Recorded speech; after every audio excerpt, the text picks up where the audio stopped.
With President Mubarak deciding to step down from office today, Egypt remains a hot-button issue in today's world.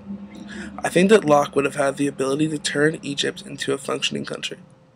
Since Egypt is going through a lot of changes in the next couple months, they're going to have the opportunity to redefine the way that they run their country. I believe the theories of Locke would have even worked in today's society. One of the biggest proponents of Locke's theories is that every man should be treated equally. Locke then makes a legitimate jump from there, that every man deserves to be involved in the political process. With that in mind, Egypt was clearly not an example of a functioning government, because the people had to overthrow Mubarak because he had been in power for too long and they had lost their say in government. So clearly, in Locke's eyes, Egypt would have to go through some changes.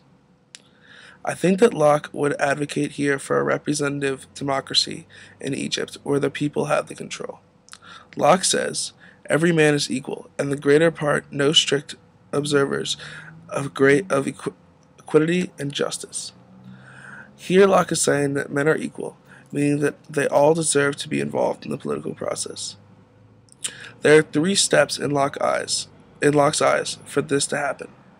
The first, that the people are aware of the laws and the power their government has. The second is that the leader has to be an indifferent judge for the people, meaning that he has the sole interest of the people as their leader.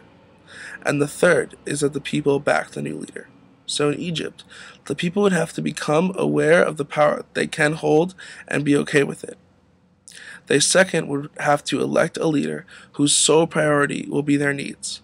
And third, they would have to have some kind of satisfaction with the job the new leader does. The situation in Egypt would have been a failure in Locke's eyes because the people lost their say in politics. This is something that can be easily changed, and in Locke's eyes, Egypt is probably a very simple situation to fix.